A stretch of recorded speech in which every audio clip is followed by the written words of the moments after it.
আজকের মিটিং থেকে আমি অন্যান্য জায়গাতে প্রথম দফা নির্বাচনের প্রচারের শেষ দিনে হলদিয়া শুভেন্দুর বিরুদ্ধে বিস্ফোরক মমতা ব্যানার্জি। প্রথম দফা ভোটের নির্বাচনের প্রচার একেবারে শেষ লগ্নে। 23 এপ্রিল প্রথম দফার ভোট গ্রহণ, আর 21 সন্ধ্যের পর বিধি মেনে বন্ধ হবে নির্বাচনী প্রচার। 21 এপ্রিল হলদিয়ার সুতাহাটায় দলীয় প্রার্থীদের সমর্থনে একটি জনসভায় আয়োজন করে তৃণমূল কংগ্রেস। এই জনসভার মূল বক্তা ছিলেন তৃণমূল সুপ্রিমো তথা বিদায়ী মুখ্যমন্ত্রী মমতা বন্দ্যোপাধ্যায়। হলদিয়া সুতাহাটা সুবর্ণ জয়ন্তীর মাঠে জনসভা আয়োজন করা হয়।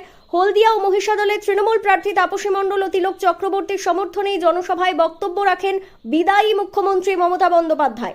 বিদায়ী মুখ্যমন্ত্রী মমতা বন্দ্যোপাধ্যায় এই দিনের এই সভা নিয়ে মোট জেলায় 3টি সভা করলেন। জেলায় গদ্দার লিস্ট করে দিয়েছে কাকে কাকে অ্যারেস্ট করতে হবে। আর ইলেকশনের পরে তুমি নিজেকে সামলাও, অনেক কেলেঙ্কারি করেছো।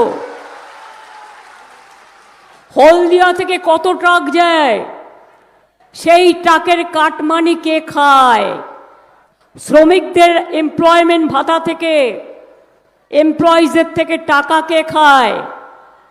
যত কোম্পানি আছে তাদের থেকে মাসে মাসে টাকা কে তোলে?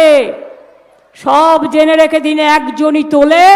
এবং সেই রাজ্যের সৈকত নগরী দীঘায় প্রায় 250 কোটি ব্যয়ে তৈরি হয়েছে দীঘা জগন্নাথ ধাম।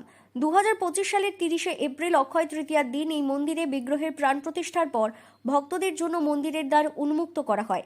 প্রায় 1 বছর পর আবারও এপ্রিল মাসে তৃণমূল সুপ্রিমো মমতা বন্দ্যোপাধ্যায়ের মুখে উঠে এলো দীঘা জগন্নাথ ধাম প্রসঙ্গ।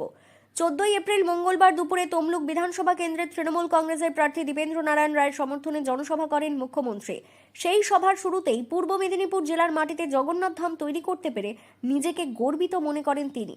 সভা মঞ্চ থেকে মুখ্যমন্ত্রী জানান, এই জেলায় জগন্নাথ ধাম করে নিজেকে ধন্য মনে করেছি, কারণ এই জেলা ঐতিহাসিক পুণ্যতীর্থ। জগন্নাথ ধামকে কেন্দ্র করে আন্তর্জাতিক ট্যুরিজম ও ধর্মীয় স্থান হিসেবে এই জেলা অনেকটাই এগিয়ে গিয়েছে। আপনাদের গর্ব হওয়া উচিত। নন্দীগ্রামে প্রাইভেটে আমি জাহাজ কারখানা তৈরি করে দিচ্ছি, হলদিয়াতে তাজপুর পোর্ট হচ্ছে, নয়া চকে নতুন ইকো ট্যুরিজম বিজনেস হচ্ছে। হলদিয়াতে আপনারা জেনে রাখবেন আরও কি কি হচ্ছে আপনাদের। এর পাশাপাশি তিনি মঞ্চের থেকে বলেন, দীঘা তমলুক রেল লাইনে আমি করেছিলাম, মাত্র 9 মাসের মধ্যে 9টা ব্রিজ করেছিলাম। প্রসঙ্গত, দীঘা জগন্নাথ ধাম উদ্বোধনের পর দীঘায় বিদেশি পর্যটকের আনাগোনা বেড়েছে। শেষবার তমলুক বিধানসভা কেন্দ্রে তৃণমূল কংগ্রেসের প্রার্থী ডক্টর সৌমেন মহাপাত্র জয়লাভ করেছিল। এবার তাম্রলিপ্ত রাজপরিবারের সদস্য ডক্টর দীপেন্দ্র নারায়ণ রায়কে প্রার্থী করেছে তৃণমূল কংগ্রেস। স্বাধীনতা সংগ্রামের ইতিহাসে তমলুক অধ্যায়ের সঙ্গে ওতপ্রোতভাবে তাম্রলিপ্ত রাজপরিবারের কথা।